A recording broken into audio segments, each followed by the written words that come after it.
Well, good evening and welcome back to the Friday night preview show live with me, Sam Fielding, and my two guests, which I'll introduce you very shortly too. But it is Friday, the 1st of January 2021. I want to make sure I got that one right because I'm sure there'll be a few people still spelling out with 2020. But on tonight's preview show, we'll be looking ahead to the Seasiders trip to Bristol Rovers. We'll also be joined by, as I said before, a guest from Bristol Rovers fan and Bath City Radio football commentator Matt Iles, and we'll be looking at the past meetings between the two sides, as well as much more with score predictions at the end, and players who have played for both, or manager.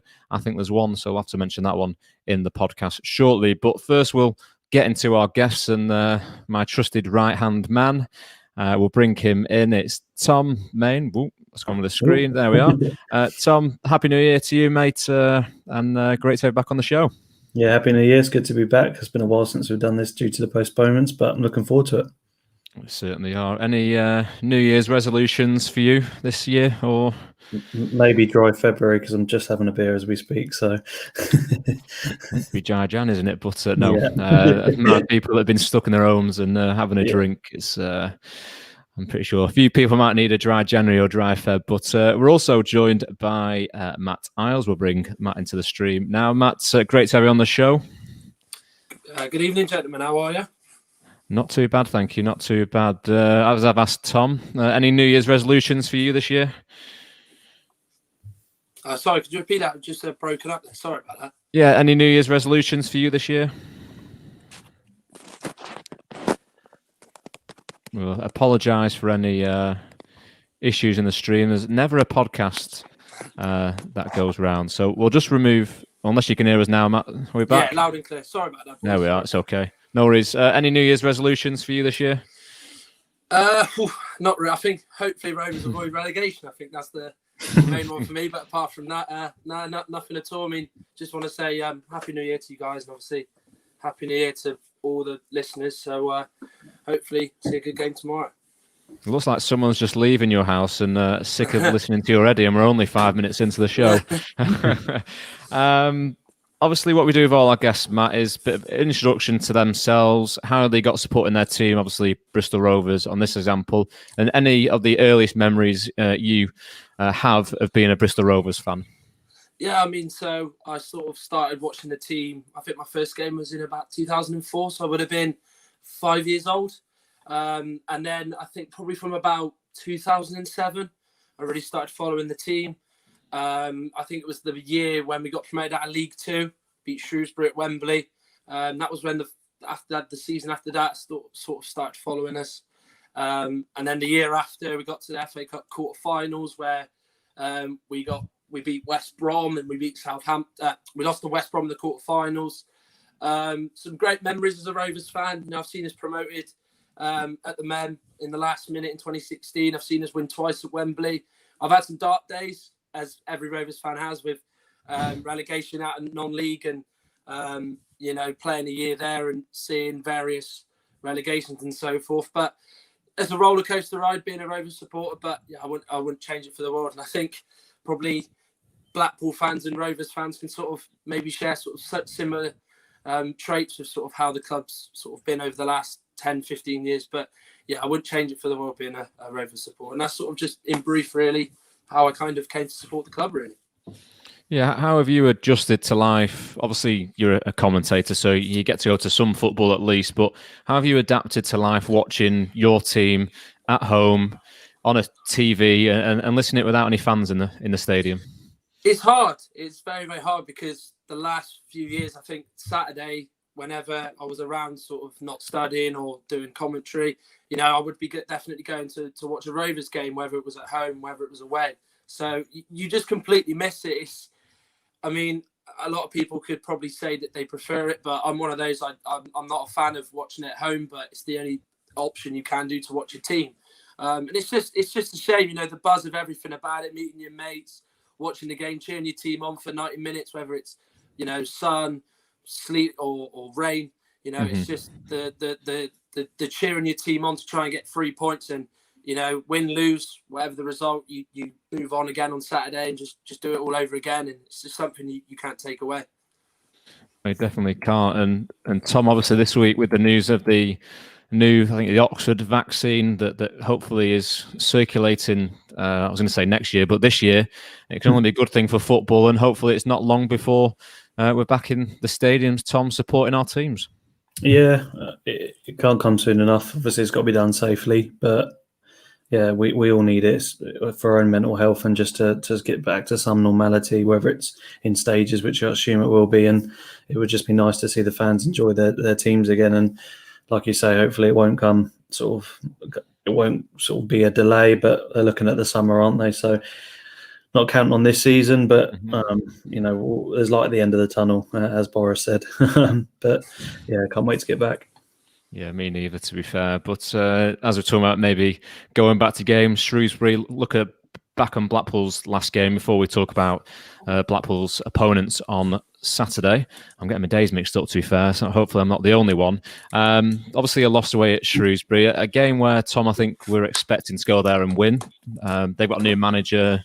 With the game result on Tuesday, it was 8 unbeaten for the Sallops. Disappointing, as we talked about on the post-match pod earlier in the week. What are you expecting from the lads on Saturday? Just come out and be positive, because we know they can play away and beat teams like Portsmouth and Peterborough. Yeah, we touched upon it after the Shrewsbury game, didn't we? I think we need to stop worrying about the other team's players and what they're doing and focus on our own game and what works. So I think we were disappointed with the system. Obviously, losing CJ was a massive miss for us. So we need to get back to seeing the sort of lads playing their normal 4-4-2 and have a reaction against, with all due respect to Bristol, a side which we should be aiming for 3 points for as a minimum, and certainly not a loss, but worry about our own game and to go back to the football we were playing just a couple of weeks before Christmas and the postponements, because that was we shouldn't be scared of playing anybody with the wins we got, and that's what we should be doing tomorrow. Obviously, only 5 points off the playoffs. I know we've had a few games postponed, so again, the table's all over the place in terms of teams playing a few games less or a few games more due to obviously how they've dealt with COVID. But you've still got to be optimistic, haven't we, as Blackpool fans, to hopefully be in the top 6 come the end of the season. Yeah, I think Tuesday obviously was more frustrating more than sort of long-term looking at the season. It was just a game we should have picked up 3 points and just been that little bit closer in terms of consistency. But a win tomorrow, we're back on track, and we've got a week away from the league, which might not do us the best of good, but we're playing Premier League opposition, put in a good performance and continue that form. And we have every right to be looking towards the playoffs and not the other end of the table. We just need to get some consistency back in terms of our system. So fingers crossed we see that. Consistency, I think that's the key word that we do, because we went on a great run, and it's a shame that obviously health and everyone's health comes first, but it's a shame those games couldn't take place. I think we're on a bit of a roll there. It's good to see the chat in full flow as usual on a Friday evening. So if any topics we're talking about, do feel free to get involved. We'll try and get yours on the screen and read them out. And if you've got any questions for our guests, please leave them in the comments section below. Matt, obviously Bristol Rovers, Blackpool's opponents this weekend, just inside the relegation zone in 21st place after 17 matches played, just won 5 games, drawing 4 and losing 8 of those games. How would you assess the season so far as a Bristol Rovers fan? I think, to be honest, it's been quite underwhelming. I think given the summer where we made a lot of changes, the manager in particular, Ben Garner at the time, who's obviously not with the club no more, as everybody probably knows, he kind of wanted to play a way that was going to suit him. He forced a lot of good players out, a lot of good servants, your Liam Serkins, Tony Craigs. And whilst it was the right decision, we looked at his recruitment, and I think he brought in young, hungry players. It was quite a similar recruitment model to how Blackpool have sort of done theirs. He was a coach that had worked at a Premier League club, so he knew a lot about the youth within England and things like that. He brought in some good, talented players. Zane Westbrook, Max Amer, Brandon Hanlon were 3 of our strongest signings, shall we say. While some of the other signings haven't quite hit the ground running, I think in that sense it was quite underwhelming to see where we were under him. He had the summer to build his team, and he had more than a summer to do that. You know, some managers get 3 months. He had 6 months. Okay, he had an enforced break because of the lockdown and so forth, but he was able to, you know, decide who he wanted and didn't want. Within that, I think the playing side of it under him was really disappointing.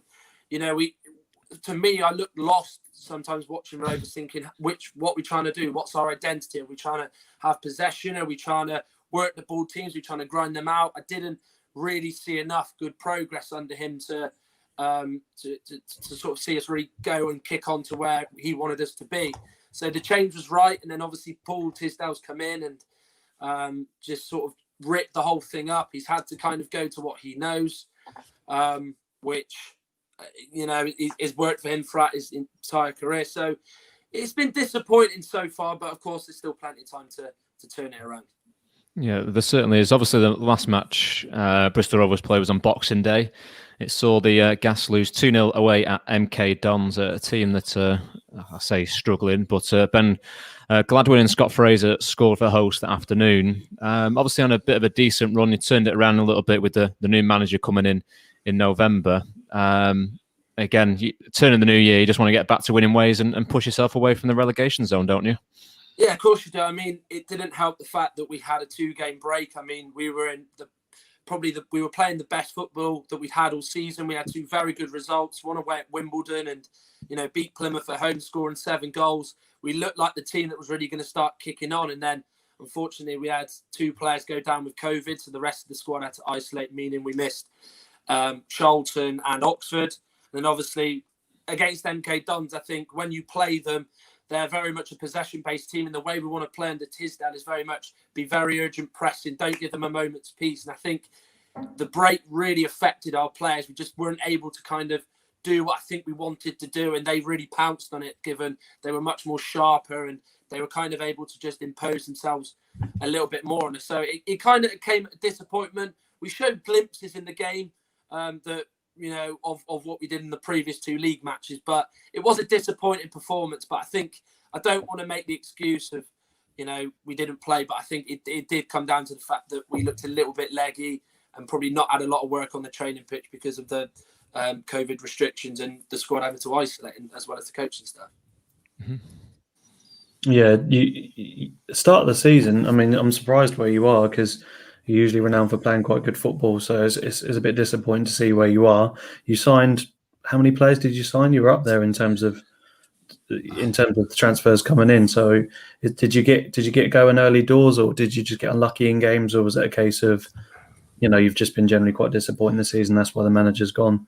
Well, I think we had a really tough start. You know, the first 3 games we had Sunderland away, Ipswich at home, and Doncaster away. Now, I mean, before the season started, you certainly would have predicted Sunderland and Ipswich to be up there. And given the way Doncaster play in the year that Darren Moore had already there, you know they're going to be a good passing, free-flowing side. And I think that's the 3 hardest games you can have in any season. Then within the first 2 months, we also played Lincoln away, who were flying. We managed to win there. We had Fleetwood as well. So we didn't have the greatest of starts. But, of course, you dealt that start. You just got to deal with it as much as you can. And in a lot of those games, I think we just sort of rolled over. I think we were a little bit too respectful. We didn't probably impose ourselves as much as I would have liked. I think we were always second best. You know, we just there was a lot of weak sort of tactics and that side of things. So it is, as I said, disappointing, sort of alluding to what was said earlier in terms of the season. But it's been a bit of maybe a little. I don't think it's so much bad luck. I mean, last year when Garner first came in, we had a lot of bad luck. There was a lot of games where we missed so many chances. But I just think most of the time this season, we've just been really, really poor, and just probably quite bad tactics has just sort of really let us down, to be honest. Just coming in there, are you surprised that Garner was given the chance to build a team in the summer? We talked at previous podcast against Shrewsbury. They've obviously kept their manager this season. COVID maybe saved the jobs in some respects, if I can say that. But are you surprised that the club stayed with the manager early doors? Well, it was always going to get a chance to build his team. I mean, he came into the side, we were 4th in League One, and it was not going to be the way he played. The way we played under Coughlin was very much, you know, we were going to be a counter-attacking team. We'd very much sit back, 2 banks of 4, and then just pounce on the opposition, and it worked brilliantly for us. So he left at a really inconvenient time last December. So Garner sort of came in, and he was always going to change the style. We knew that the way he sort of said in his first press conference, I want to play and entertain and be an exciting team. So you knew that it wasn't his team that he had. And I think a lot of people would have expected him to go, given he only won, I think, 2 games in his first 22. And one of them was obviously against Blackpool. Sorry to remind you guys, never won. But, you know, I think everybody expected him to get a chance to build that team. And there was a lot of hope, you know, he will get this right. And he certainly laid some good foundations. You know, we moved into our new training ground. There is some good players there. He was just a little bit out of his depth. So it's not a surprise he was given the chance. Everybody knew it. But I think the timing of this sacking was probably more of a surprise, given we do usually leave it quite late. And to get the sacking done quite early was quite a bit of a bold statement from the club, in honest truth.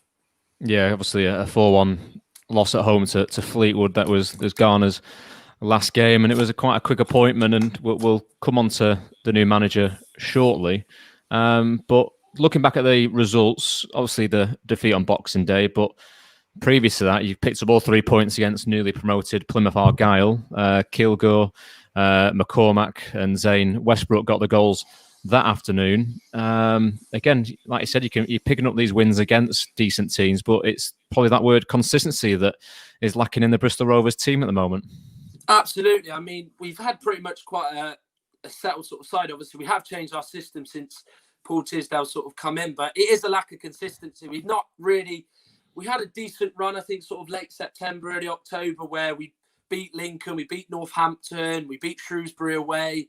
We got a draw against Burton. So we've only really had a run of about 4 games. And I think the way the season is sort of stop-start. You know, you saw Wimbledon sort of early in the campaign. They were quite high up and then they went down. I mean, look at Blackpool.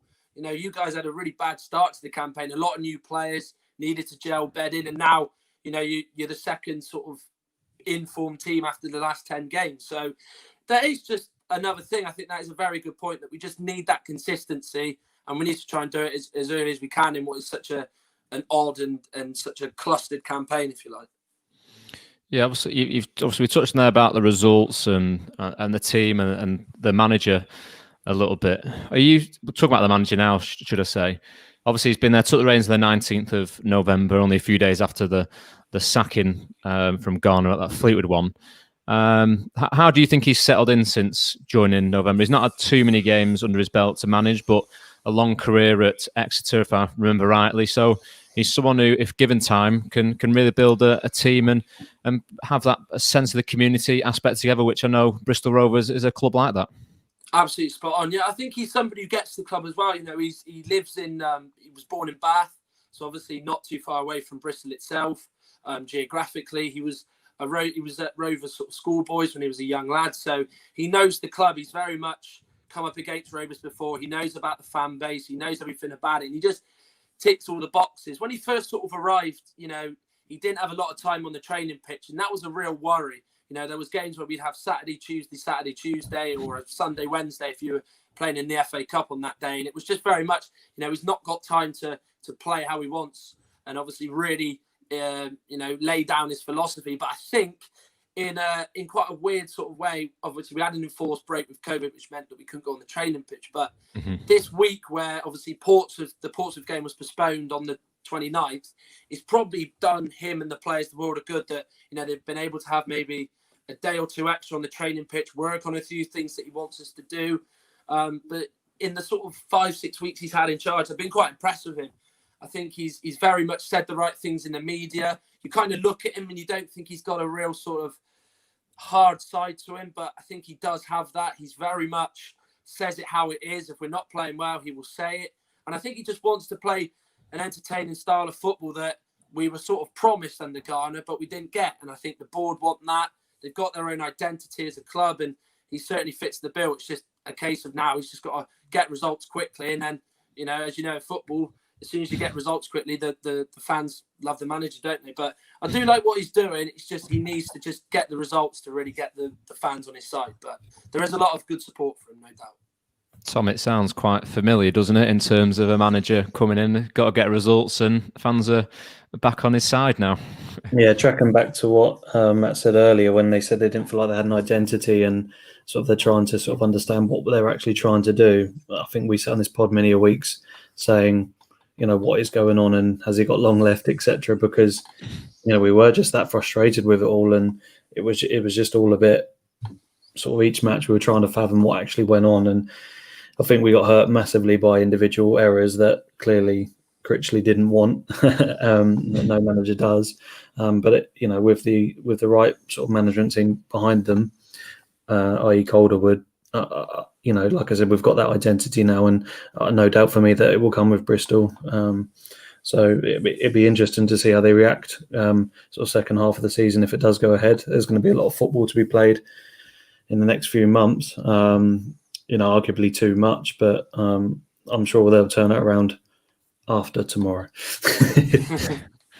Just Tom, staying with you a second. Obviously, we touched on Tisdale. Had 12 years at Exeter. I think I was researching in the thing. 626 games played, 241 wins, just under a 40% win ratio. And then he moved to MK Dons. Didn't quite work out, but still did well. It's over 70 games played, managed for Milton Keynes there. But what are your thoughts on him as a manager? He's always that stylish one, isn't he? Always wearing his leather gloves, his Peaky Blinders hat, shall we call it? But again, he's a manager that knows how to get results and promotion as well in terms of helping teams go up like MK Dons. Yeah, massively experienced. You wouldn't argue if any sort of he signed for anyone in the lower leagues, even maybe a smaller club in the Championship. So it's certainly a manager that knows the game really well and knows how to win matches, and has got a wealth of experience in terms of experience in all different types of games as well. So credit to them. It's a shrewd appointment in my opinion. And like I said, with the players they've signed, I think they can start to push on a little bit more. So, like I said earlier, I was, with all due respect, I'm surprised to see him in the 21st position because, after their signings and the quality of them, there were some quality signings in there. I expect them to see them in the top half like they previously have been. So I won't be surprised if they're there or thereabouts in terms of mid-table pushing on the door. It's earlier on in the season, but they're in a false position for me. Yeah, interesting. It's always a tough place to go to, and it'll be slightly different for Blackpool this weekend with no fans inside the ground. So that the intimidation, I'm sure, or that aspect definitely goes out the window. Matt, coming back to you, so for Blackpool fans who don't know too much about Bristol Rovers, is there any player or players in particular that they should kind of look out for tomorrow when they're watching on iFollow? Well, I think the one player for me that's really standing out is Sam Nicholson. I mean, Paul Tisdale's really brought the best out of him at the moment. I mean, for a lot of Blackpool fans that don't know him, he's a Scottish winger. He started his career at Hearts, boyhood fan. He had a good record there. Played in the MLS for Colorado Rapids, Minnesota. So it was very much a real coup to bring him in. He's very direct, very quick, very skillful. We're a club that's not really over the years been blessed with really good wingers. We've had sort of Billy Bowden, who's now gone on to Preston. Mustafa Carriol when he was at Rovers for a year, a long time ago, 8 or 9 years ago. And he's somebody, Nicholson, I think, if there were fans inside the stadium, you'd be, absolutely entranced by him. He's just a player that just gets you up off your seat or, gets you out of your position. He's just a fantastic player to watch, so direct. As I said, he likes to take players on. I think one other player for me is Brandon Hanlon. He's certainly the new signing for me, who's probably stood out the most. He puts the hard yards in. I think everybody questioned him in terms of, is he going to be a real capable replacement for Clark Harris, who's gone on to really good things at Peterborough. But he's come in. I think he scored 6-7 goals this season. I mean, I could be wrong on that one, but he's a really good player. For a little guy, if you like, not 6 foot, likes to hold the ball up, really brings the attackers into play. Good with his feet. He can finish as well. So if you give the chance to him, 9 times out of 10, he will put the ball in the back of the net. And probably a third player for me is someone like Zane Westbrook. I mean, as you said earlier, Tom, I mean, you can almost argue the case to be in a false position when you've got a player like that in your team. Yeah. He played, very consistently for Coventry over 2 seasons. heartbeat in their midfield last year. Vision is excellent. Haven't quite seen the best of him yet, but I think sort of Paul Tisdale's trying to get the best out of him. We might not see him tomorrow because he was one of the players who had COVID, so he'd probably be struggling for fitness. But if he does start, I won't be too surprised. And another player as well. I mean, very, very good name is Erhan Öztürk. Young. Well, not young, is it? Because he's obviously 29. But he's an attacking. He's an attacking midfielder. Very skillful. I mean, on his day, probably one of the best players in League One. And I mean, if you asked half the teams in the division, they'd probably snap your hand off to get him. Such a brilliant player. Obviously plays down the middle. Technically brilliant. Best player we've got at the club, technically wise. So we've got enough players to certainly hurt Blackpool tomorrow. And I say that they are the four that will be the key issues. But of course, two of them may not play. So that it's all going to come down to the lineup, whether or not Rovers fans will feel confident. I believe anyway. Yeah, we've got a few comments in here. Isaac, he's left comment saying Öztürk is a quality player, and I can echo that. I've been seeing him playing at Walsall a few times back in the day, working at Fleetwood. And as you said before, Matt, you look at Hanlon, 23 years of age, young as well, can develop, top goal scorer for the club with 7 in all competitions, and obviously scored a brace against AFC Wimbledon in the 4-2 victory at their new stadium. So definitely a player to watch out for. Tom, you look at those players that Matt's mentioned, and there's a few there that can really hurt Blackpool. But on the flip side of things, defensively, we've looked sound, haven't we, the Seasiders? Yeah, you wouldn't be saying that at the start of the season, but every time I watch a game now, we've got that sort of reassurance in defence. We've come up against some quality players this season. Portsmouth, Peterborough, etc. We were unlucky to even concede against Peterborough. Got the win away there. So I think the defence is experienced enough now, and sort of Big Marv's confidence and how he's grown into be a really decent centre back, whether he's playing alongside Gretson or whether it's Ballard.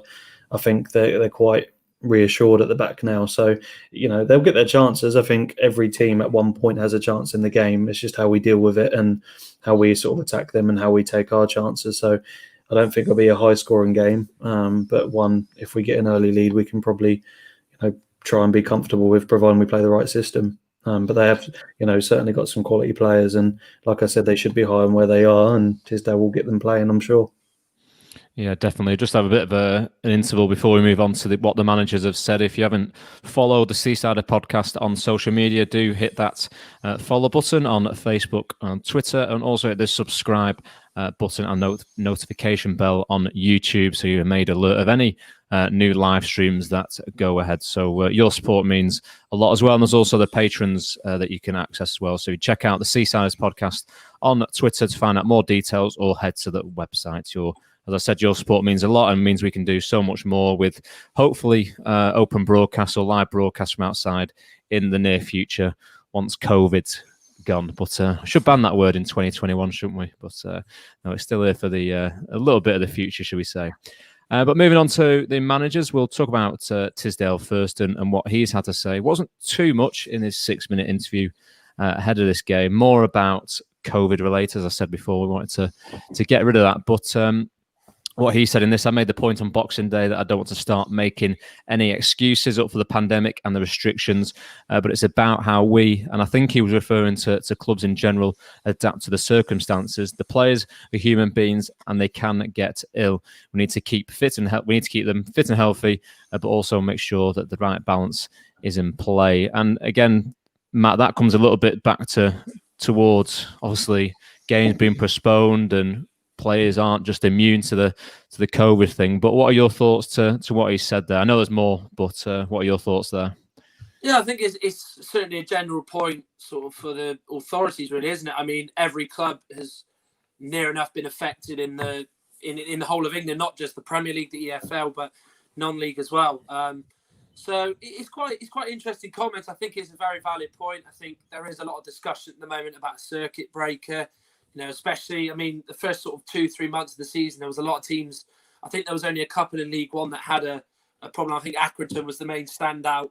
And then it sort of gets to November where, as you know, obviously it gets colder and there's a lot more illnesses and the virus is obviously really out of control at the moment. And I think it's just, as I said, a general point about just the authorities, and that they can't just use the players just to carry on. Use them as almost test animals to a certain extent. And he made a good point earlier as well, that he was sort of saying that he wouldn't mind a break, but he did say that he looked at the schedule and they want to finish within early May, as the football season usually would.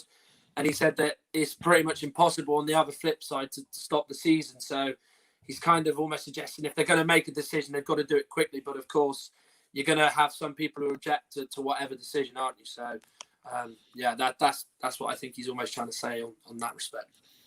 Tom, coming to you there about what was said. Obviously, if you have this 2-week break, that players aren't just going to be having 2 weeks off. They're going to have to train, aren't they, either way.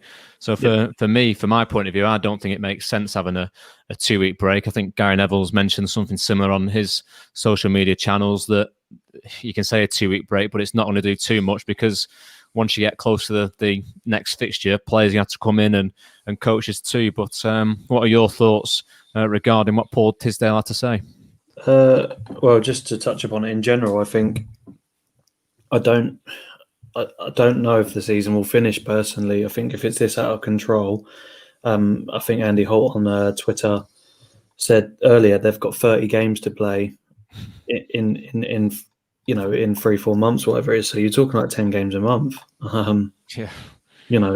And that's the reality we're in. There's some I think they've played the lowest this season in terms of matches, but they're just a prime example. Gareth's made a good point there. They won't stop as the Euros are in June. They either extend the season or they stop it. But with clubs like Accrington, they're going to have to play 10 to 11 games in 1 month. So personally, they're going to come to some, as Matt alluded to, they've probably got to make a decision really quickly, whether they do a points per game system.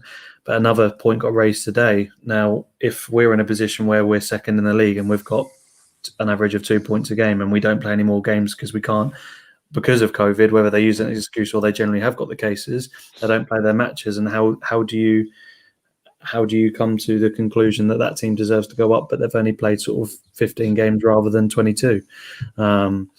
So we're in a bit of a sticky situation at the moment. So health has got to come first. As much as we all love to watch the football, we can't just keep putting players out there and them getting sick, and some clubs playing matches when they're really ill, and then others like Rochdale having 2 cases when we had 2 cases and couldn't fulfil the fixture and then didn't play. So the rules are a bit all over the place also. So for me, I personally in my head can't see it finishing. I really like for them to be some form of action plan, but I don't think everyone really knows the actual rules yet, including someone like Andy Holt on Twitter who says I don't actually know the rules, because some clubs are playing and some are not. It's a difficult one for me, but health comes first, and if we need to end the season, as detrimental it is going to be to many football clubs, and I don't want to see it personally, if it means in the summer we get to come back and we're going to play a full season in full health, or at least the vaccine's there, then we move on with fans in the ground and we get a proper season underway. But make a decision early doors. Don't leave it when there's 30 games played for one club and 20 for another. I can probably echo what you're saying there. It's every club's different, aren't they, in terms of what they need. Accrington, a size of Accrington, a club like that might need to stay open, whether they get some form of revenue from sponsors or businesses who might have advertisement boards. It's, again, there's so many factors, should we say, that are in place for this. Before we go and touch about Neil Critchley, there's been a few people in the chat. Well, Steve put the comment there. What do the guys think about Neil Critchley saying we're not going to go for big Armand Nongelay? Tom, obviously, seen him play for a number of years at Blackpool, 2 spells, not worked in Turkey, as we saw on his social media, flying back to Manchester last week. What are your thoughts? Are you quite... are you someone who would want him back at the club, knowing his goal record, or do you think it's good that we're kind of putting that play behind? 2 things for me. I'm not adverse to having him back one bit. He scores goals for us. He gives us a different option, and he's one with the fans that a bit like Marmite, but some hate him and some think he was brilliant. Personally, I thought he was a brilliant forward for us, and someone that he only scores headers. But there's probably about 3 or 4 games last season where Redden, for example, Tranmere, when he got the ball down, cut across the defender and slammed it in the goal. So I would definitely want him back. Am I bothered that he's not signing? No, because the club's moving in a direction where, for me, it's like going back to Delfonso or players like that in the past. I'm not too bothered if we don't sign him. What I do want to see is an actual forward or two targeted, and ones that is going to actually fire us up the league, and not someone that are going to take a risk on. Someone like Kemp, you don't really want to be signing someone where you go, what's he like? Is he going to score goals? When you sign a striker in League One, you're going to need someone who knows he's going to score goals. Now, Armand is that, but if another name comes up, then fair enough. I don't know what you feel on it. I've always been a bit hit and miss with him. I think sometimes he can be, I don't use the word unplayable, because I think you look at the top players in the world to have that title, but there's some games where I think he can be up for it, and then other games where he just looks like he just can't be bothered. And for me, I think, as you've said, and some fans in the comments section, which again is great to see having a debate on the social media platforms, that we've moved on now. I think we've got striker Medine and Yates. Yes, we've not got too much cover for them. Maybe go for Ched Evans. I'll put that one out there.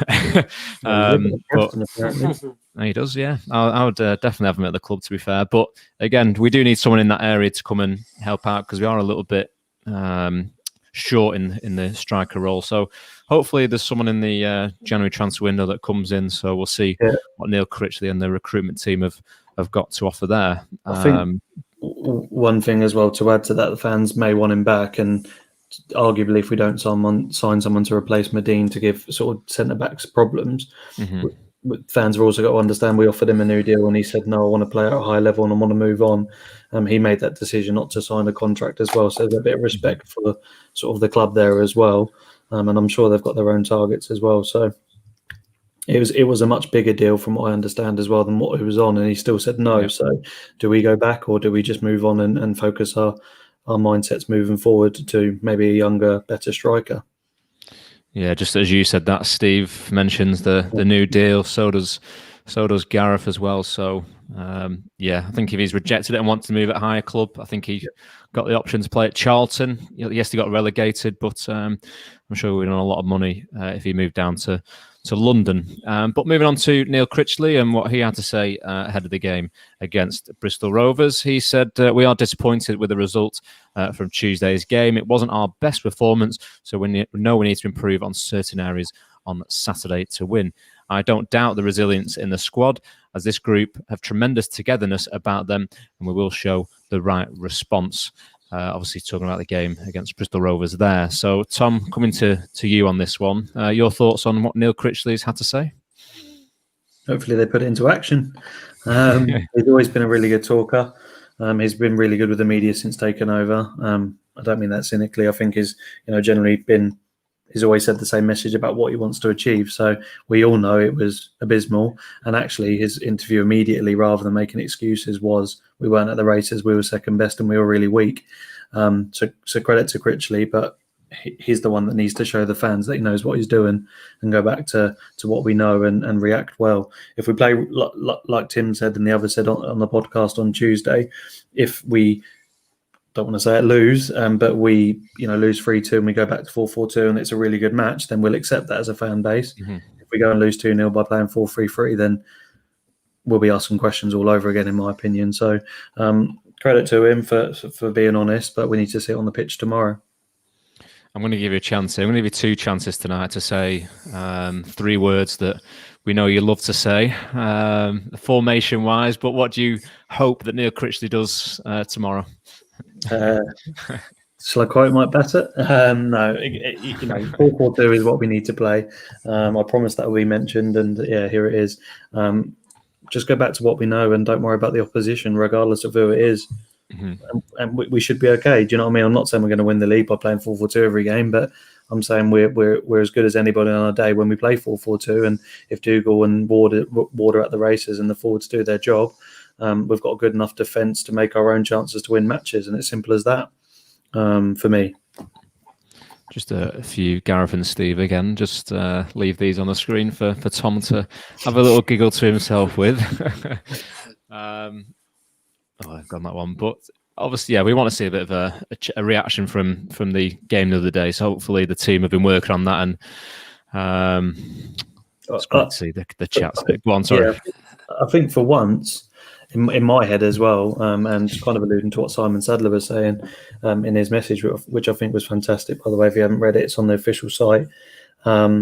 He was just saying that ultimately, and my thought process as well was being a bit greedy in a sense of saying he's not good enough, etc., etc. But for once, I saw Tuesday as more of a blip. We had 2 postponements, and he got it wrong, and is allowed to get it wrong. But we saw previously what we can do. I did say, however, it's how we react to that, and we'll see from tomorrow how Critchley and Calder would sort of react to that performance. So, I'm weirdly looking forward to tomorrow, and Tuesday didn't bother me too much when I woke up on the Wednesday, and the pod kind of helped that just sort of break down where it went wrong. But we've got the team, and it wasn't like a case of we're not looking forward to the next game. We know how we can play now, so I'm looking forward to tomorrow. Yeah, what we're going to do, just people listening live to the podcast, we'll get your teams, your preferred 11 for tomorrow's game. So if you leave them in the comments section, some of you have done it already, so I'll have to scroll back through, but we'll definitely have a bit of a topic on Blackpool's starting 11 tomorrow. But moving ahead to heads-to-heads, the sides first met in the mid-70s and have met on 34 different occasions. The Gas have just edged the meetings, winning 15 of those, and Blackpool winning 14. So, Tom, as you wrote on our little chat or little notes here, it should be a close encounter when you look at the stats and the previous games gone by. Yeah, I enjoy playing them at home more than away. Like we said just before the show started, the Memorial Ground's not the best of place for us to visit. But yeah, it should, like I said, with their league position and where I think they should be playing the players they have, it's going to be a really decent game tomorrow, actually, I think anyway. So I'm looking forward to it. It should be quite tight, but like I said, I'm confident of a win if we set up the right way. Matt, coming to you, of those games that have been played, I'm sure you might have been to a few Bristol Rovers versus Blackpool games, whether at your ground or up on the Fylde Coast. But is there any kind of game between the two sides that stands out for you in years gone by?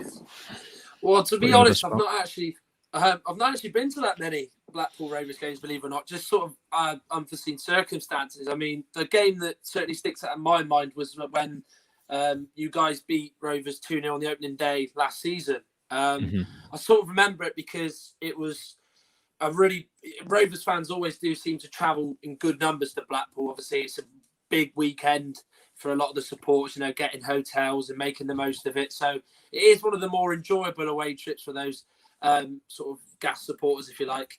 And I just remember the game. I mean, we weren't particularly great on the day. I mean, I would not have thought 4 months down the line after that game we'd be 4th in the league and you'd certainly be below us. I certainly would have thought it'd be the other way around. I just remember I think it was the first game of Simon Sadler's era or his ownership, if you like. I just remember like a full house at Bloomfield Road, and you're not usually very sort of giving plaudits to the home supporters as an away fan, but it was a very good atmosphere inside Bloomfield Road that day. You were too strong for us on the day.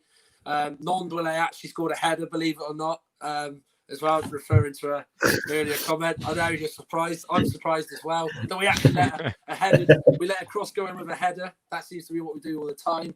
But no, I just remember the game really well, and I haven't been to the last 2 wins that we've had at the Mem. I mean, obviously Clark Harris got a hat trick when obviously we won 4-0, and then the 2-1 last year. So I've been a little bit unlucky. I've not seen you guys play us that much, but the one time I did, unfortunately, I saw us lose. So quite a good thing I'm probably not going tomorrow if we obviously were allowed, Yeah, Blackpool don't have a great record down in Bristol. Obviously, I think the last win was 1998. So Blackpool won 2-0 on that day. Tuesday night game in League 2, Tuesday the 10th of November. I'm sure some Blackpool fans would have been there. A few people saying Christian remembers one game in the 1989-90 season where Blackpool were host to a Bristol Rovers promotion party. A bit before my time, to be fair. But again, good memories between the two. And obviously, we briefly spoke about games last season where the two sides met. The last game was a 2-1 victory for the Gas, securing a victory in the 84th minute at the Memorial Stadium. Gary Medine opened the scoring for the Seasiders just after 2 minutes, but a first half red card for Ben Hennigan across the Seasiders. The Rovers went on to score 2 late goals. Kilgore and McGinley secured all 3 points for the home side. And as that reverse fixture, the first game or first home game of last season, I believe, or the opening game, it says on here, Armand Angele scored and Jay Spearn as well. And again, it must have been a great atmosphere. And someone said there was just over 11,000 inside the stadium, and kind of another rebirth of Blackpool after many years under the ownership of a certain family. That O word's definitely banned in 2021. Moving on to a topic now. 2 more topics. We'll have the players play for both teams and manager as well, and score predictions, and also your preferred team going into the game on Saturday. I'm going to start off with one that's probably well known more between the two. And you might be coming here first, Matt, to talk about Ricky Lambert. Obviously had a great career at Blackpool. Well, not a great career at Blackpool, but started at Blackpool, going to Bristol Rovers, Southampton, Liverpool.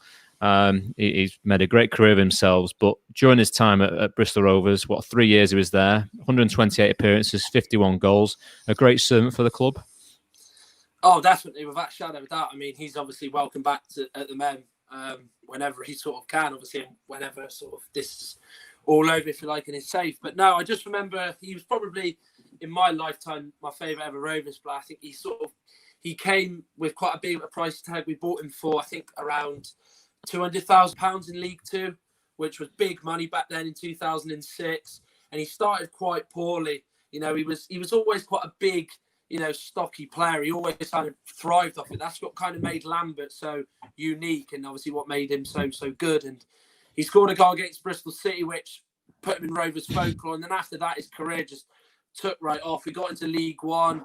I think he scored over 20 goals in both his seasons. And then he went off to Southampton, and there was just no real feeling. I just remember he scored some unbelievable goals. I remember he hit a free kick in a televised FA Cup game against Southampton. I think he must have been about 25 yards. I just remember the whole Memorial Stadium was absolutely screaming. But yeah, he was an unbelievable player, and probably someone that we'll never get close to seeing ever again. Just what a player. Yeah, Tom, coming to you before I'll read these first. Steve, I can't believe Steve McMahon released him, and Gareth, as you've probably seen in the chat yourself, it was a choice between Macca Jr. and Lambert to stay at Blackpool, and probably the wrong choice was made all those years back. No, Macca Jr. is a legend in Blackpool folklore. If you didn't know, you might be before your time, but no, it's one of those ones, isn't it, in hindsight, when the player's done well, but to release someone of that quality and not being spotted is just criminal. But it was the better for Ricky Lambert. Clearly, he's gone on to play in the Champions League and probably experienced things like playing for England that he wouldn't have got if he was a bit part player for Blackpool. So he is a quality striker, and a proper striker is what I like to call him. So. Yeah, looking back at August 2013, Lambert was called up to England team, scoring on his England debut against Scotland with his first touch, and was also named in the England squad for the 2014 FIFA World Cup. So as I said before, not a bad career for Ricky Lambert. One that we've seen, and I'm going to try and get it up whilst, Tom, you might speak on this one, but Richard Walker, 2 spells at Blackpool, 2001 and then 2001 to 2004, 80 appearances, 15 goals. And then also at Bristol Rovers, 2004 to 2009, 143 appearances, 46 goals. And a good player for Blackpool when he was down on the Foul Coast, Tom. Yeah, for sure. Again, early sort of 2000s. So I was quite young, still remember a bit sort of about the history and stuff. And there's another one of those sort of strikers which gets involved, and was quite a good finisher as well. Blackpool fans, get your comments in to sort of give you memories of him. But one of my favourite goals he scored was actually one of my favourite goals forever. One of my favourite ever Blackpool goals was a header from just out or just inside the area against Plymouth. I think it was around about the 90th minute, 94th minute, and I just remember listening to the game at the time, and just the behind the goal going absolutely mental. But it's not often you see a 20-yard header go in the back of the net. I might have it here. If it works, it's a miracle. This, to be fair, but I'll give it here's where I lose it now and be too technical. But we'll try and watch this, and we'll scroll back, see if any Blackpool fans remember this goal.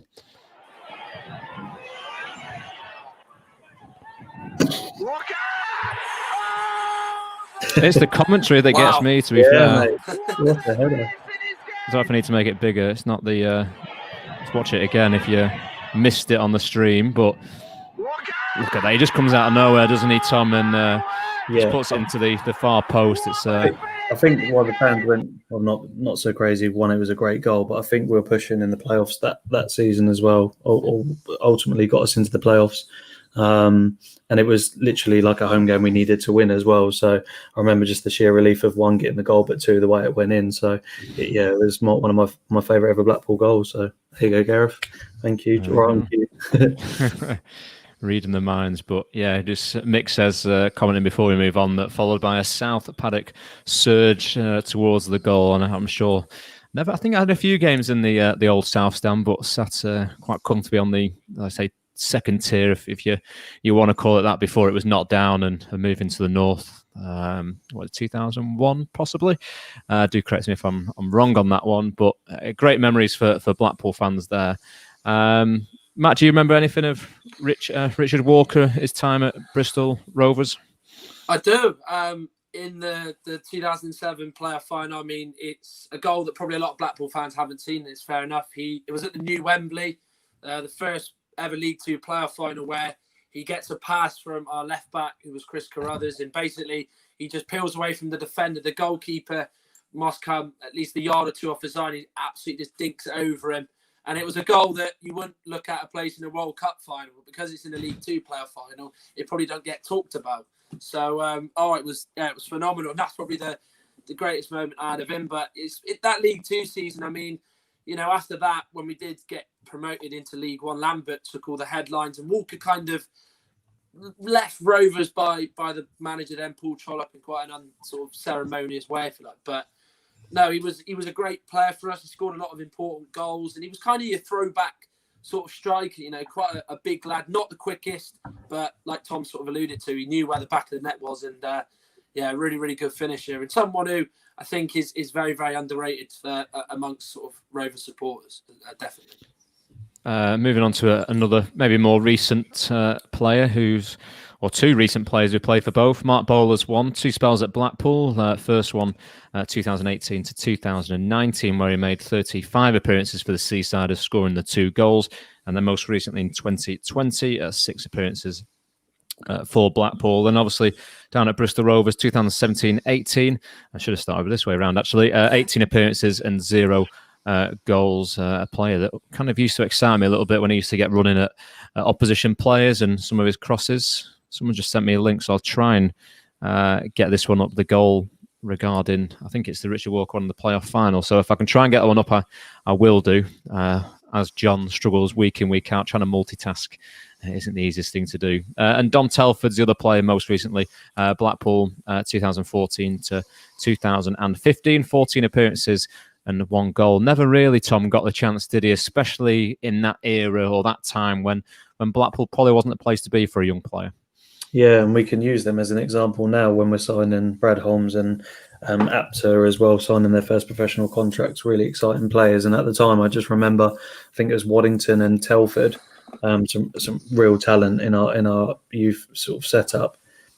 And those previous owners just let them go like they were worthless. And you know, I think Telford's actually pretty decent striker. Waddington hasn't gone on to do much, but when Telford plays, if he gets a good run and he stays fit, you know, he's a useful acquisition in any squad. Not saying he set the world alight, but it's someone I definitely didn't want to leave the pool. But yeah, bad times for the club, and you know, better times moving forward now with the other sort of youth players that we're signing.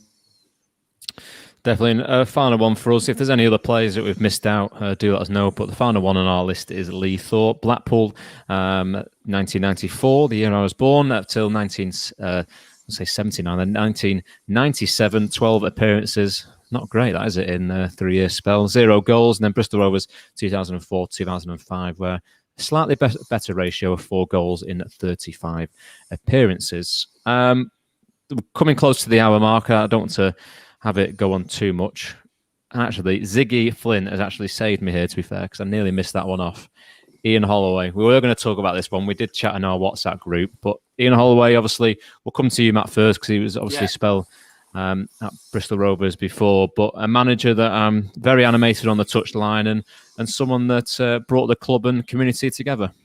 Yeah, he did. I mean, probably my history and my sort of memories of it are a bit faded. So if you speak to the Rovers older fan base, I think they'd be able to tell you a little bit more. But I think he was obviously player manager for us for a good number of years, sort of middle 1990s towards sort of early 2000s.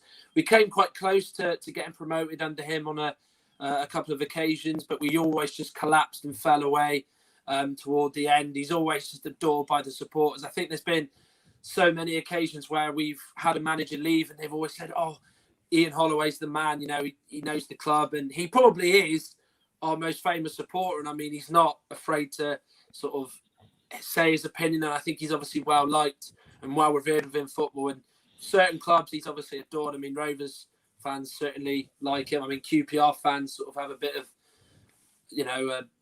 a rapport of him. And I guess Blackpool fans as well. He's a likeable character. He's just sort of not your usual manager, if you like, very old school, but very sort of modern with his ideas. But he's a club legend with Rovers, but someone that probably for me is not trying to be disrespectful when I say it's not quite up there in terms of my memories, but you do hear a lot of stories about him and stuff like that. But yeah, he's a legend in his own right, as he rightly is.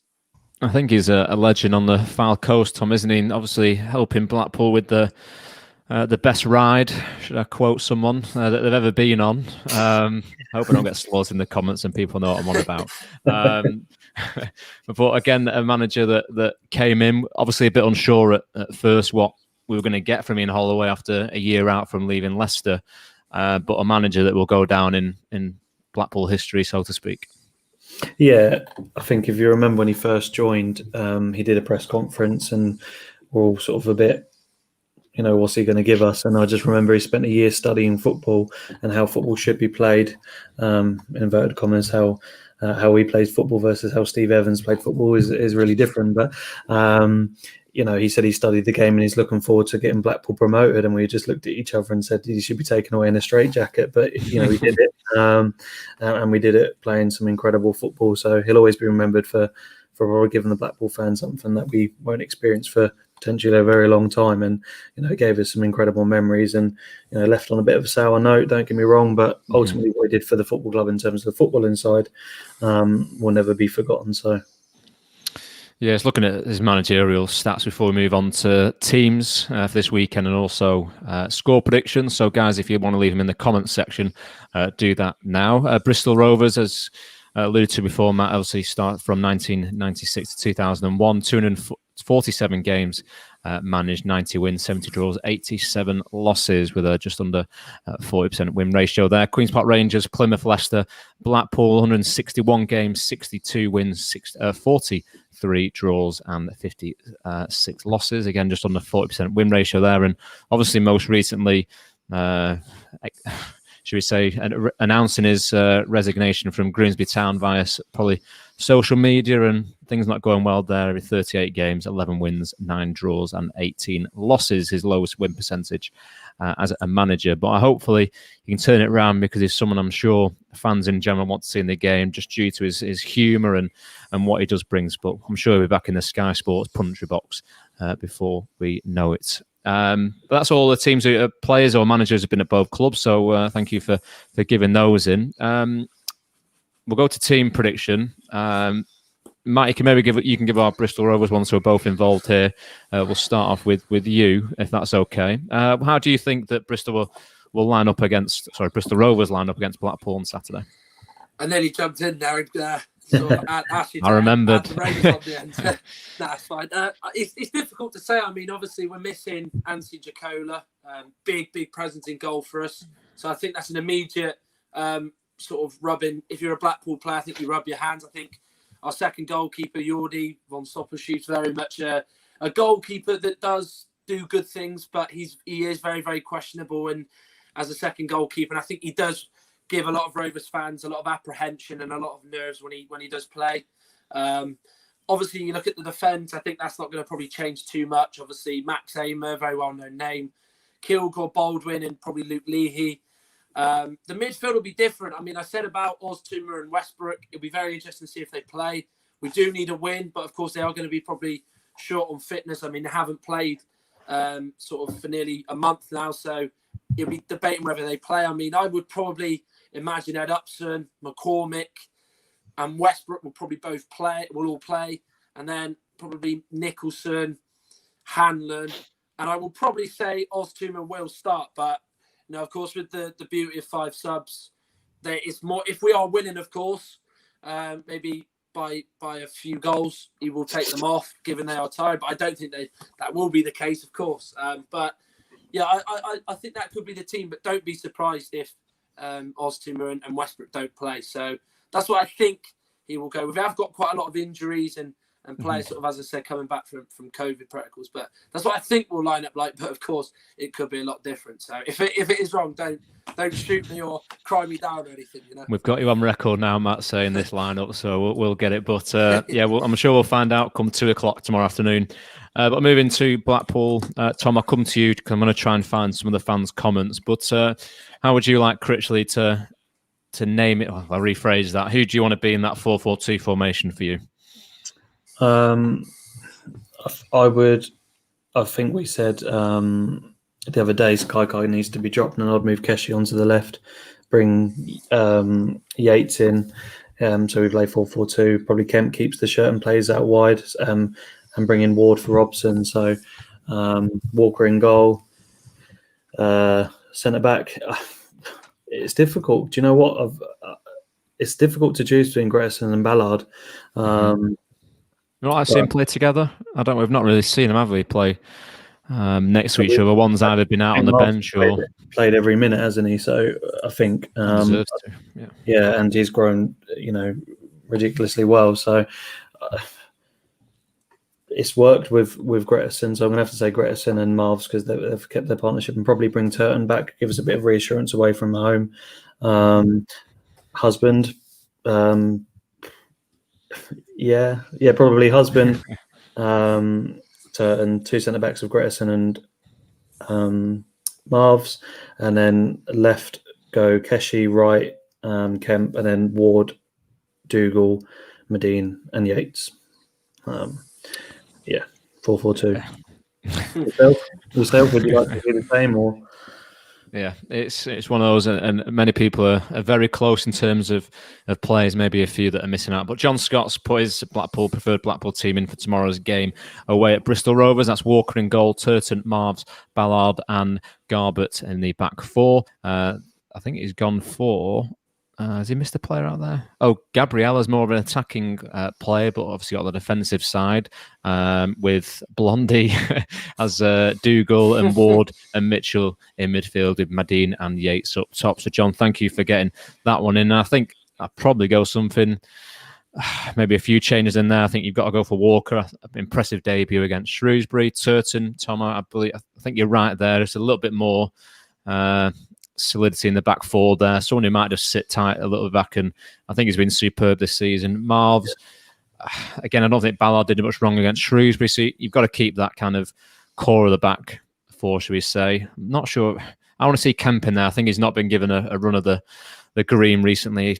Probably deserves to go off in the midweek. I'd really like to see Mitchell play on the wing. I really would, to be honest with you. Whether you do it tomorrow is another shout, but you've got to go with probably what you know. But Mitchell came on and made a massive difference on Tuesday, so I wouldn't mind him seeing playing the more forward position because he's definitely not a defender. No, and again, he was playing on the right wing, wasn't he, when his preferred foot's the left one? So he was cutting in a lot, which, again, some managers want their wingers to play an alternate side so they can come and play as an inside forward. But, yeah, I think you've got to keep Dougal, maybe give... I'd probably see Ward. I think he made a bit of an impact coming on. Mitchell for me on the left, Kemp on the right, just to give the team a little bit of pace. I thought we missed that on against Shrewsbury. And then, obviously, the 2... Andy Cole and Dwight York up top, as they've called themselves, Yates and Medine. I'll try and get a few more in here before we finish off. But James Raff's gone for Walker and goal, Turton, Ekpiteta, Ballard, Garbett, Labala, Ward, Dougal, Mitchell, Yates, and Medine. A lot of people wanting Labala to get a bit more time on the pitch. He's obviously used as a sub quite a lot. Jeff, all the way in the States. Jeff, hope you well and had a good New Year and Christmas. He said Walker, Gabriel, Spud Marvin. Oh, yeah. Marvin, yeah. Egg potato. I get that now. Yeah, Gretterson in there as well. Garbett, Dougal, Ward, Kai. Surprising really after his recent form, but Mitchell, Medine, and Yates again. Another 4-4-2 in there. And I'll try and read a few more if we get into this. But Tom, whilst I'm looking for stuff, again, he could choose any player to come in this side, couldn't he? Because one, you want a reaction, but two, there's players who can play in multiple positions. Yeah, no, I agree. I think we've now got the in-depth squad they wanted in the first place, and everyone knows their role is much better than they did, at the start of the season. So I think whenever he picks a lineup, you're there or thereabouts with it. It's just how they perform the pitch. You remember Portsmouth when we beat him 1-0, they had no shots, wasn't it? Maybe one shot on target. And we were all questioning the lineup then, but it turned out to be sort of a masterstroke in terms of our performance. So I'm not going to question the side tomorrow unless it's ridiculously bad and there's not two strikers on the pitch. But I'll give the team sort of the respect they deserve if we go 4-4-2, and those players in those positions deserves the opportunity. So unless it's not 4-4-2, then I'll be questioning the lineup. So Tim Phelan, he's kind of swapped it up a little bit. He's gone, I think, 3-5-2 or something like that. So it's Walker, Turton, three centre halves of Marvs, Ballard, and Gretterson, with Garbett as the other wing back, full back. Dougal, Ward in midfield, with maybe Keshi in there. Maybe he can be the more attacking one of the three, and then Medina and Yates up top. So again, definitely would give us width away from home. No, Accrington play something similar, and it worked against us. They made some good opportunities. So it's a real whether they do that because they haven't probably trained for that, but it's certainly a very decent lineup in principle. Yeah, just following up from his comment there, he just wants Blackpool to play the best players, including two strikers up top. So good reason in there. Many people want to stick with the 4-4-2, but come to the time now, score predictions before we finish off the show for the closing notes. Matt, we'll come to you. Your score predictions for tomorrow's game? Oh, I don't like doing score predictions, so I'm always really close. I'm either really close or really wrong whenever I have to do this. It's very, very difficult. It really is difficult. I mean, I think this is one game where, again, we're not the favourites. And we haven't actually been favourites for a lot of the games we've been in this season. I mean, Blackpool in really, really good form. I think, as I said earlier, I think they're second in terms of the last 10 games, how many points you've got. I think it's only Crewe that are better. Or they're third or something like that. So they're within that. It depends on the start for me. I think, if we start the way we did it against Plymouth and Wimbledon, and really take the game to Blackpool, I think it could be a really interesting game. If we start like we did against MK Dons and let Blackpool come to us, I think it could really see us be left with egg on our face. But I think the way we can play, and we've got most of our stronger players, but I'm going to go with a draw. I'm going to say probably 1-1. I know it's a bit boring sitting on the fence, but I'm just trying to maybe overanalyzing it, maybe being a bit too tactical, but I'll go with the 1-1 draw. And to be honest, I think I'd probably accept the result. It might not be okay taking a point at home, but given the form Blackpool are in and the way they've been playing, especially, beating Peterborough and Portsmouth and Fleetwood, teams you expect to be high up there, I think we'd be happy with that. So 1-1 for me, but I think a lot of people obviously think differently. After all that speech, I was thinking he's going to go 3-2, go for a big scoreline, but sitting on the fence there with the 1-1. We'll see if that comes true come 5 o'clock tomorrow. Tom, before I come to you, I'll read a few of the comments out in the chat. Steve says 2-1 to the mighty Pool. Christian also thinks it's going to be 2-1 to Blackpool. So, Tom, coming to you, your score prediction? For once, I'm going to be quite confident, like I was against Fleetwood. I'm going to say 2-0. I think defensively, we've been reassured for a long time, and I think we won't want a result. I mean, Shrewsbury didn't do anything against us in terms of, apart from one header.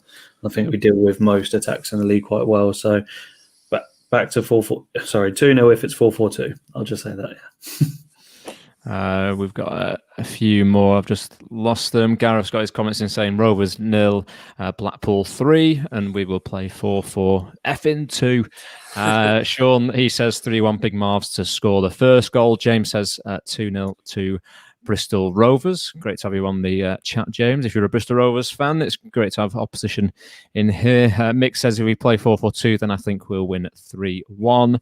And a few more. We'll see if we can get any new comments in. Finish off with Jeff's. He says Blackpool to win 3-2. Was the last time? When was the last time we had a 5-goal thriller? It's time. That's going to happen tomorrow. Come on, Jeff. We don't want another one, mate. Expect better than that. Get Hull City. Yeah, it's a big win.